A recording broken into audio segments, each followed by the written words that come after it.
Hi. Hello, I'm Rami Zurayk, and I don't have a printer, so I had to bring my laptop with me. And I will be talking about the relationship between food and the uprisings, and I call them uprisings. I don't call them revolutions for a multitude of reasons that I will address either now or during the Q&A session. The Arab Uprisings, or the Arab Spring, or the Arab Revolution, whichever way you want to call it, and there are plenty of names to call them, have elicited plenty of debates and polemics. But one thing all professionals and amateurs, and I count among the latter, agree on is that it is the most important wave of events to take place in the past 50 years since the decolonization process and the creation of the Arab nation states. People, and Rami just, I think, said that, also contend that it's far too early to understand how and why did this process take place exactly at this juncture in time. Yet they cannot help themselves, and I am guilty as charged, of trying to provide explanations and elucidations. One of the most common assertions is that these uprisings were triggered, at least partly, by high food prices. I would like to address this claim.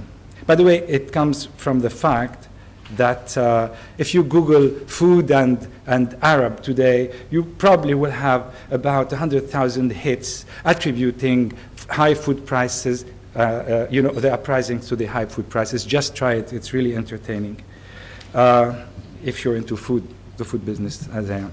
To the external observer, of course, this is a no-brainer. Food prices at the end of 2010 were at their highest since the notorious food crisis of 2007 and 2008, and they seemed set to continue rising.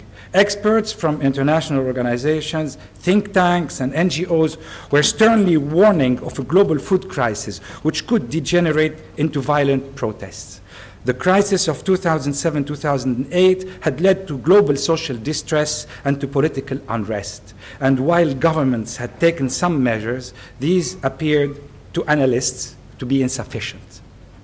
The 2007-2008 crisis had led to riots in several Arab countries, including Egypt and Yemen, and these had resulted in loss of life among the protesters, not among the security forces.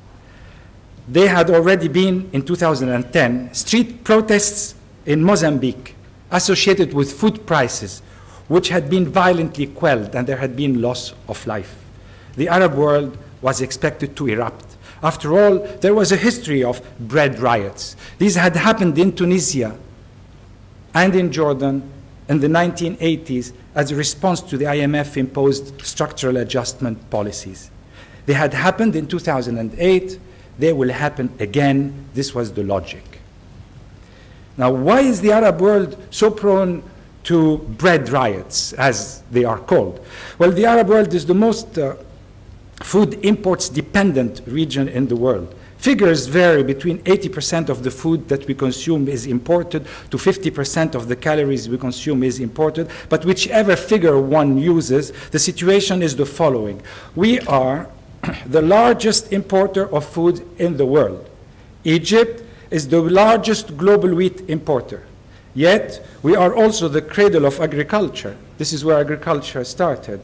And we are also in the origin, the point of origin, of most of the major domesticated species in the world. Wheat, barley, lentils, chickpea, olives, grapes, goats, and sheep. A large part of the region used to be known as the Fertile Crescent. It still looks like a crescent. The reason for our food dependency are complex and composite, and I won't get into them right now, but they include ecological, structural, and political reasons. The region is drought-prone and fertile land is limited. It has one of the highest population growth rates in the world and is rapidly urbanizing, which changes the way we eat and the diet we require. It also suffers from what I will call the double oil curse. You may be familiar with the concept of the oil curse. Lured by the easy rents obtained from the oil economy, states tend to decrease their investments in the productive sector. which eventually leads to lower rates of economic growth. For multiple reasons, the farm sector of the Arab world was the first to suffer from this curse. The second level of this curse is the presence of large quantities of oil in this part of the world.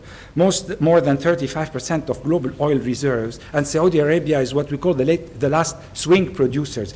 It's very important. It means it can increase its production in response to a decline in the market. No other country is like that. That makes Saudi Arabia very important. This is itself, of course, a source of trouble. It attracts the voracity of rich, powerful, industrialized nations whose appetite for fossil fuel is insatiable. In their bid to control resources, anything is permitted, especially the support of undemocratic, authoritarian, hereditary corruptocracies that are subservient to them. Subservience comes with a whole economic package, usually a hideous chimera of neoliberalism and dictatorship. These regimes establish partnerships with a small but powerful compradorial business elite who use political influence to carve highly profitable deals. And we've heard about them in Egypt, and we've heard about them in Tunisia. They are usually very respected until they fall and earn the name entrepreneurs. They are more interested in trade, import, export, and real estate speculations than investing in the productive sectors and in agriculture. This contributes to further decline of farming and of local food production. Why invest in farming and waste good earning opportunities through buying and selling food? Land speculations raise prices.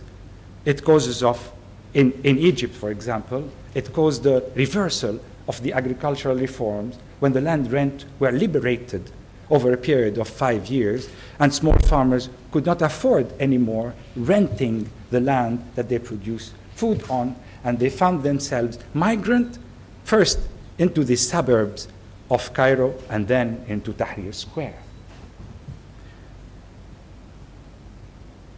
Incidentally, Syria is the only country that used to have a decent food sovereignty and food security under a centrally planned economy. This is disappearing today through the combined effort of droughts and the regime's economic liberalization. There are many other dimensions to the relationship between food and the Arab world. For example, the Arab world is the largest producer of phosphorus, which is an essential fertilizer without which intensive agriculture, that is the production of the food we import, cannot take place. It is also the largest buyer, which in the laws of the market would allow you in principle to create huge monopolies. One large buyer should be able to dictate terms of the market. Yet this is not the way things happen. Now, what does all of this have to do with the uprisings? And I'll wrap up here. Well, it has everything to do and nothing to do with it. It has everything to do because the food regimes, the Arab regimes, immediately realized the danger that food riots could have. So they immediately went into subsidy mode. Very, very quickly they started stockpiling, buying, even Algeria started buying and distributing food to the people. It didn't do anything.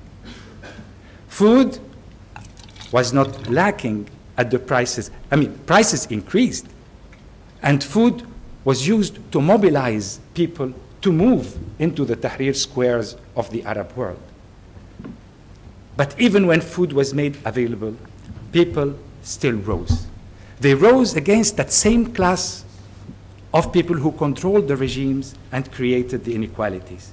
They rose against those who created the system that kept them food insecure, that kept them hostage to the benefaction of the ruler who will offer them food or withdraw it. They rose because the moral economy of the state had collapsed, and with this collapse came food insecurity. Food insecurity is a key determinant of dignity. It is a determinant of freedom.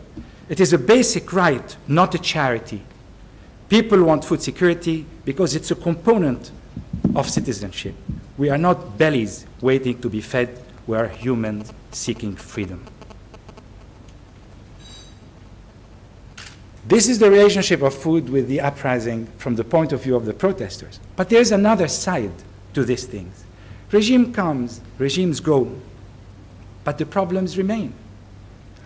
In the regime changes we are seeing today in the Arab world, nobody is yet addressing the issues that I have raised. What is the use of sovereignty, citizenship, freedom, if there is no food sovereignty? What is that use? When we rise as an uprising, what do we do next? Today, as a direct cause of the uprising, there are 1 million extra hungry people in the Arab world. The World Food Programme is preparing a huge program to address this. 1 million people need food aid. The US and Europe are going around trying to get deals and influence new governments. There are talks of a new Marshall Plan. Is this really what we want? More interference when we were seeking less interference? Is it not time for those who participate in the uprising to work on ideas? Can we even have a revolution that is not based on ideas? And here, I would like you to remember with me the word of one of Africa's foremost revolutionaries, Amilcar Cabral. Every practice produces a theory. And if it is true that a revolution can fail, even though it be based on perfectly conceived theories, nobody has yet made a successful revolution without a revolutionary theory. Thank you very much.